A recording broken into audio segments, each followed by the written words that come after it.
Hello hello बच्चों, welcome back to your channel जहाँ पे हम कंटिन्यू करेंगे chapter natural resources and will going to do two topics today, that is air movement in the coastal areas and the factor affecting the air movement. Okay, so let's get started. Okay, देखो, air movement मैंने आपको previous video में ये बताया था कि wind का movement कैसे होता है. ठीक है, दैट इज हॉरिजॉन्टल डायरेक्शन में होता है, एक्स एक्सिस के अलोंग होता है.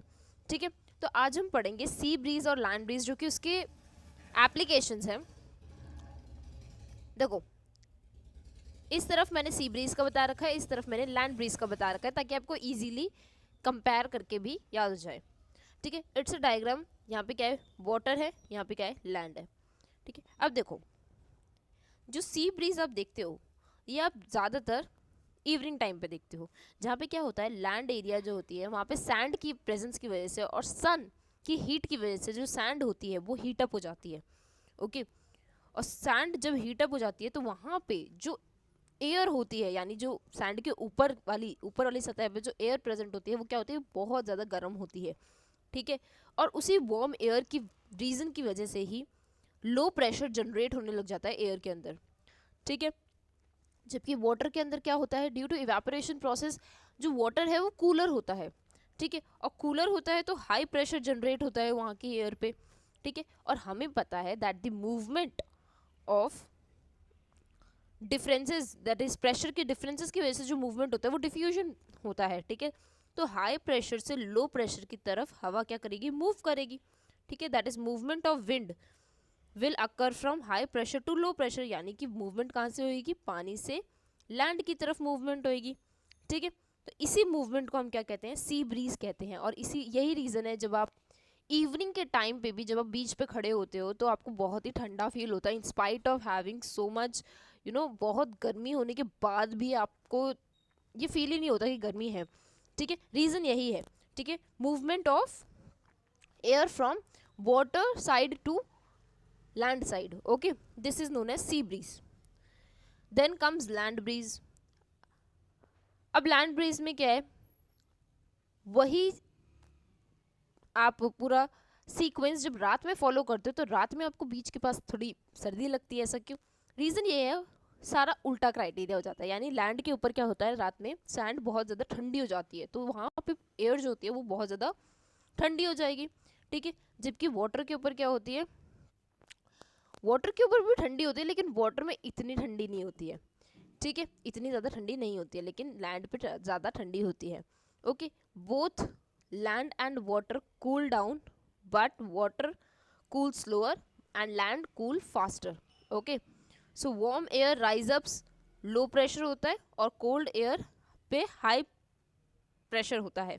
ठीक है, तो मूवमेंट कहाँ से होती है, हाई प्रेशर से लो प्रेशर की तरफ, यानी लैंड एरिया से वाटर एरिया की तरफ मूवमेंट होती है.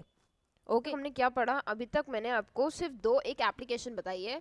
ठीक है, that is land breeze and sea breeze. Sea bridge में क्या होता है, डायरेक्शन ऑफ मूवमेंट कहाँ से होती है, वाटर टू लैंड होती है. जबकि लैंड ब्रीज में क्या होता है, direction of movement of air कहाँ से होती है, लैंड टू वाटर होती है. इसके मैंने रियल लाइफ एप्लीकेशंस भी आपको बताया. क्या है, ड्यू टू प्रेशर डिफरेंसेस की वजह से ही आपकी एयर की मूवमेंट होती है. ठीक है, next comes that is the factors of the movement of air. क्या क्या फैक्टर्स इन्वॉल्व होते हैं. ठीक है, first is uneven heating and cooling of the land. बिल्कुल अनइवन. अनइवन कैसे, देखो, जब डे टाइम है तब लैंड की कूलिंग हो रही है. ठीक है, नाइट टाइम पे भी लैंड की कूलिंग हो रही है, लेकिन फिर भी कंपेयर टू वाटर लैंड की कूलिंग ज़्यादा हो रही है उस समय. ठीक है, तो अनइवन हीटिंग भी हो रही है, कभी कूलिंग हो रही है, तो इस डिफरेंसेस की वजह से एयर की मूवमेंट हो रही है. ठीक है, दूसरा मैंने आपको बताया था प्रेशर डिफरेंस की वजह से. ठीक है, नेक्स्ट आता है vaporisation condensation of water vapours. बिल्कुल, कभी वाटर वेपर्स वेपराइज हो रहे हैं, फिर उसके बाद कंडेंस हो रहे हैं, फिर उसके बाद वो फिर सेपरेट हो रहे हैं. Then rotation of earth. Earth की रोटेशन की वजह से भी एयर की क्या हो रही है, मूवमेंट हो रही है. ठीक है, जिससे कि प्रेशर जनरेट हो रहा है, और हाई प्रेशर लो प्रेशर की तरफ से ही एयर की मूवमेंट हो रही है. ठीक है, प्रेशर ऑफ हाई माउंटेन. ठीक है, हाई माउंटेन की प्रेजेंस की वजह से भी मूवमेंट ऑफ एयर होता है. ठीक है, जितने ज़्यादा हाई ऑल्टीट्यूड पे आप जाते जाओगे उतना ज़्यादा आपका एयर का मूवमेंट फास्ट होता चला जाता है. जबकि जितना आप प्लेन्स पे आते जाओगे उतना आपका मूवमेंट जो होता है एयर का वो स्लो अप होता चला जाता है, यानी उसकी स्पीड कम होती चली जाती है। ठीक है, तो क्या क्या पढ़ लिया हमने? हमने पढ़ लिया पहले तो फैक्टर्स, ठीक है, फैक्टर्स पढ़े हमने, ठीक है। उसके बाद और हमें भी 5 फैक्टर्स उसमें पढ़े थे, ठीक है। Uneven heating, cooling, vaporisation, condensation, rotation of the earth, pressure difference and presence of higher mountains. Okay, और हमने फाइनली हमने ये पढ़ा था land breeze, sea breeze with diagrams, और ये कंपैरिजन आपके पेपर में आता है एग्जाम में, तो ये बहुत अच्छे से आपको करना है, तैयार करना है। Okay, so thank you so much बच्चों। If you have any doubt you can ask me in the comment session.